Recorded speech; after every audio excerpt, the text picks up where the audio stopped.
नमस्कार, आपका स्वागत है फटाफट खबरों में। आज हम लेकर आए हैं हिमाचल प्रदेश के हर छोटे बड़े शहर की सबसे तेज और ताजा खबरें। तो चैनल को सब्सक्राइब कीजिए और वीडियो कहां से देख रहे हैं कमेंट बॉक्स में हमें जरूर बताइए। सुखू सरकार ने सिरमौर को दी बड़ी सौगात, नाहन में होगा हेलीपोर्ट का निर्माण। सुखविंदर सिंह सुक्खू सरकार ने जिला सिरमौर को एक बड़ी सौगात दी है। सरकार ने नाहन में हेलीपोर्ट को मंजूरी दी, लिहाजा प्रस्तावित हेलीपोर्ट के निर्माण की कवायद तेज हो गई। सरकार की हरी झंडी मिलते ही लोक निर्माण विभाग ने हाल ही में हेलीपोर्ट के लिए प्रस्तावित बाधा सीमा सतह सर्वे के टेंडर कर दिए हैं। टेंडर के बाद चयनित कंपनी इस हेलीपोर्ट का बाधा युक्त सीमाओं सहित हेलीपोर्ट से जुड़े विभिन्न कार्यों का सर्वेक्षण करेगी। सर्वे रिपोर्ट के आधार पर हेलीपोर्ट के निर्माण को लेकर आगामी कार्यवाही अमल में लाई जाएगी। अब कैन की पैकिंग में आएगा एचपीएमसी का सिरका, निगम ने शुरू की तैयारियां। एचपीएमसी अब सिरके की पैकिंग में बदलाव करने जा रहा है। इसके तहत एचपीएमसी का सिरका कैन की पैकिंग में आएगा। इसको लेकर निगम ने तैयारियां शुरू कर दी। इसके तहत निगम कैन के डिजाइन बनाने में जुट गया।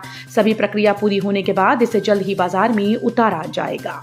प्रदेश सरकार ने एचपीएमसी को अधिक मुनाफे में लाने के लिए प्रयास तेज किए हुए हैं। इस कड़ी में निगम जहां सेब से जूस व जैम के साथ साथ वाइन व शराब तैयार कर रहा है, वहीं वो अपने उत्पाद आकर्षक पैकिंग में बाजार में उतार रहा है। हिमाचल कैडर के आईएएस अधिकारी के संजय मूर्ति ने राष्ट्रपति भवन में ली शपथ, सीएजी का संभाला पदभार। वर्ष 1989 बैच के हिमाचल प्रदेश कैडर के आईएएस अधिकारी के संजय मूर्ति ने भारत के नियंत्रक व महालेखाकार का पदभार संभाल लिया है। राष्ट्रपति द्रौपदी मुर्मू ने राष्ट्रपति भवन नई दिल्ली में आयोजित समारोह में उनको पद की शपथ दिलाई। के संजय मूर्ति ने हिंदी में शपथ ली। उनकी नियुक्ति गिरीश चंद्र मुर्मू की जगह हुई, जो इस पद से सेवानिवृत्त हो गए हैं। शपथ ग्रहण समारोह में उपराष्ट्रपति जगदीप धनखड़, शिक्षा मंत्री धर्मेंद्र प्रधान और वाणिज्य एवं उद्योग मंत्री पीयूष गोयल सहित कई अन्य गणमान्य अतिथि मौजूद रहे। मूलतः आंध्र प्रदेश से संबंध रखने वाले के संजय मूर्ति ने प्रदेश में शिक्षा सचिव से लेकर महत्वपूर्ण पदों पर सेवाएं दी हैं। 12,000 फुट की ऊंचाई पर स्पीति के ग्यू पहुंचा बीएसएनएल का 4G सिग्नल। बीएसएनएल भारत संचार निगम लिमिटेड की ओर से प्रदेश के दुर्गम क्षेत्रों में 4G सेवा शुरू कर इन दूर दराज क्षेत्रों को देश दुनिया से जोड़ने का कार्य किया जा रहा है। करीब 1.3 करोड़ की लागत से अब तक हिमाचल प्रदेश के किन्नौर व लाहौल स्पीति में दर्जनों टावर स्थापित किए जा चुके हैं, जबकि अन्य कुछ स्थानों पर कार्य प्रगति पर है। अब तक किन्नौर जिले में रोगी व चगांव के 2 टावर से सिग्नल मिलने शुरू हो गए हैं, जबकि लाहौल स्पीति के ग्यू, हूल, किब्बर, कुंगरी, रांगरिक, खरी, सगनम और खुंगरी क्षेत्र के 10 टावरों ने काम करना शुरू कर दिया है। जनता परमार आईजीएमसी शिमला में निःशुल्क होने वाले टेस्ट पर न्यूनतम शुल्क लगाने की तैयारी। इंदिरा गांधी मेडिकल कॉलेज में मरीजों को मिल रही निःशुल्क टेस्ट की सुविधा आने वाले दिनों में बंद हो सकती है। आईजीएमसी में हुई रोगी कल्याण समिति की कार्यकारी समिति की बैठक में इसको लेकर चर्चा की गई। हालांकि इसको लेकर अंतिम निर्णय प्रदेश सरकार लेगी। बैठक की अध्यक्षता आईजीएमसी प्राचार्य डॉक्टर सीता ठाकुर ने की। इसमें चर्चा की गई कि अस्पताल में मौजूदा समय में सभी टेस्ट निःशुल्क हो रहे हैं, लिहाजा कुछ टेस्टों पर न्यूनतम शुल्क लगाया जाए। इससे आरकेएस को आमदनी होगी। आरकेएस के पास बजट उपलब्ध होगा तो इससे रोगियों को बेहतर सुविधाएं उपलब्ध करवाई जा सकेंगी। प्रतिभा के दिल्ली से लौटते ही नई कार्यकारिणी के गठन पर कदम ताल, नेताओं से किया विचार विमर्श। प्रदेश कांग्रेस अध्यक्ष प्रतिभा सिंह ने दिल्ली से लौटते ही नई कार्यकारिणी के गठन को कदमताल शुरू कर दी।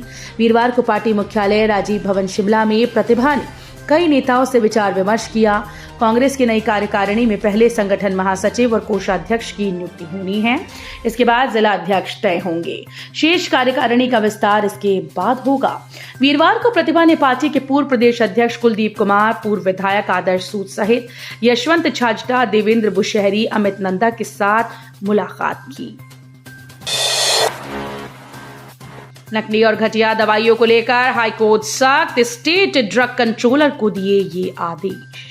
हिमाचल प्रदेश हाईकोर्ट ने स्टेट ड्रग कंट्रोलर को आदेश दिए हैं कि वो थेमिस मेडिकेयर लिमिटेड की नकली और घटिया दवाइयों को लेकर दी शिकायत पर 2 सप्ताह के भीतर निर्णय लें। न्यायाधीश संदीप शर्मा ने थेमिस मेडिकेयर लिमिटेड की याचिका का निपटारा करते हुए ये आदेश जारी कर दिए। प्रदेश में जीएसटी नियमों में बड़ा बदलाव, आधार अधिप्रमाणन प्रक्रिया को किया गया अनिवार्य। हिमाचल प्रदेश में माल और सेवा कर जीएसटी नियमों में बड़े पैमाने पर संशोधन किए गए, जिसे अब हिमाचल प्रदेश माल और सेवा कर नियम 2024 के नाम से जाना जाएगा। राज्य कर व आबकारी विभाग के प्रधान सचिव देवेश कुमार के द्वारा जारी की गई इस नई अधिसूचना के तहत जीएसटी आवेदन प्रक्रिया को और अधिक पारदर्शी और सुरक्षित बनाने के लिए आधार संख्यांक अधिप्रमाणन को अनिवार्य किया गया है। रेणुका जी जू में सुनाई देगी बंगाल टाइगर की दहाड़, महाराष्ट्र से लाए जाएंगे 2 शेर। रेणुका जी मिनी जू में जल्द ही 2 बंगाल टाइगर पर्यटकों के आकर्षण का केंद्र बनने वाले हैं। ये टाइगर महाराष्ट्र से लाए जाएंगे। इस पहल को भारत में चिड़ियाघरों के बीच चल रहे राष्ट्रीय पशु आदान प्रदान कार्यक्रम के तहत पूरा किया जाएगा। वन्य प्राणी विभाग ने इस योजना को अमली जामा पहनाने के लिए केंद्रीय चिड़ियाघर प्राधिकरण से मंजूरी ली। वन विभाग के अधिकारियों की टीम पहले ही रेणुका जी जू का दौरा कर चुकी है। उन्होंने बाड़े की संभावित डिजाइन और निर्माण की प्रक्रिया की समीक्षा की। उम्मीद है कि महाराष्ट्र से बाघों को अगले वर्ष की शुरुआत में जू तक पहुंचा दिया जाएगा। नेगी बोले, होटल बंद कर देंगे तो वेतन कहां से देंगे, साल भर नहीं रह सकती एक जैसी ऑक्यूपेंसी। बागवानी और राजस्व मंत्री जगत सिंह नेगी ने कहा कि पर्यटन विकास निगम के 18 होटल्स को बंद करने के आदेशों पर सरकार कानूनी राय ले रही है। हिमाचल जैसे प्रदेश में पूरे साल होटल्स की ऑक्यूपेंसी बराबर नहीं रह सकती। अगर होटल बंद कर देंगे तो कर्मचारियों को तनख्वाह कैसे देंगे। प्रदेश में जब पर्यटन को बढ़ावा देने की बहुत अधिक जरूरत थी, उस समय ये होटल बनाए गए थे। प्रदेश में पर्यटन को बढ़ावा देने और लोगों को रोजगार देने में इन होटल्स का अहम योगदान रहा। होटल के संचालन में यदि कहीं कोई कमी रह गई तो उसे दूर किया जाएगा और बेहतर तरीके से होटल्स को चलाया जाएगा। एससी ओबीसी उम्मीदवारों को यूपीएससी और एचपीपीएससी परीक्षाओं के लिए मिलेगी निःशुल्क कोचिंग। एडीएम हमीरपुर राहुल चौहान ने बताया कि सामाजिक न्याय एवं अधिकारिता मंत्रालय के अंतर्गत डॉक्टर अंबेडकर फाउंडेशन सितंबर 2022 से हिमाचल प्रदेश केंद्रीय विश्वविद्यालय धर्मशाला में doctor Ambedkar centre of excellence का सफलतापूर्वक संचालन कर रहा है। ये केंद्र यूपीएससी, एचपीपीएससी और संबद्ध सेवा परीक्षाओं के लिए 100 एससी और ओबीसी उम्मीदवारों को निःशुल्क कोचिंग प्रदान करता है। मड़गन में शॉर्ट सर्किट से मकान में लगी आग, रसोई घर व कमरे में रखा सामान जला।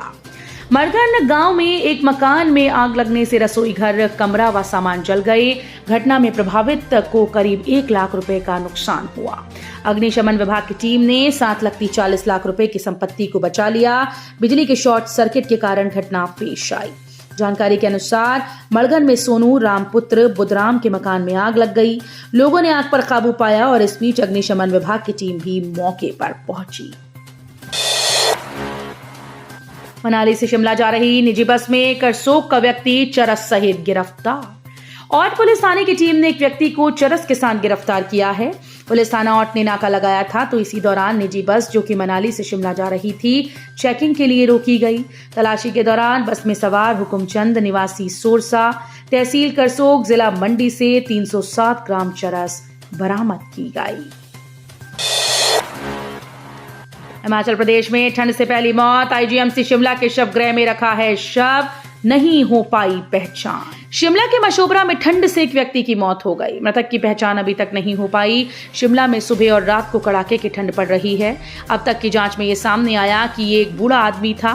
कुछ दिन पहले ही मशोबरा के पंचायत चैड़ी के गांव मूंगर के आसपास घूम रहा था। इस दौरान वो खुले में ही सो रहा था। इस वजह से उसकी अभी तक पहचान नहीं हो पाई। पुलिस ने इस संबंध में जांच शुरू कर दी है। तो ये थी आज की फटाफट खबरें। हम मिलेंगे अगले बुलेटिन में, तब तक के लिए धन्यवाद। जय हिंद।